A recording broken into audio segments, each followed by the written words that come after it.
सुंदरी, ये तो और भी अच्छा हुआ। जब आपकी सहेली हमारे घर को पेंट करेगी तो वो आपको देखकर चिढ़ेगी और आप उसका खूब मजाक उड़ाना।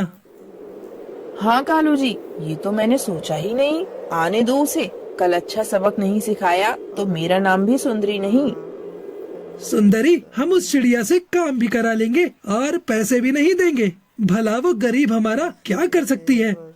ऐसे बातें करके वो दोनों पति पत्नी खुश हो रहे थे और इधर टुनटुनी चिड़िया अपने बीमार पति को समझा रही थी।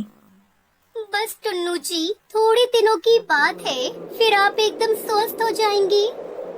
नहीं, मुझे ऐसे ही मर जाने दो। मेरी वजह से आपको एक पल की भी खुशी नहीं मिलती।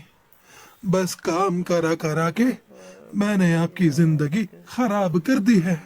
नहीं टुन्नू जी, ऐसा फिर दोबारा कभी मत कहना।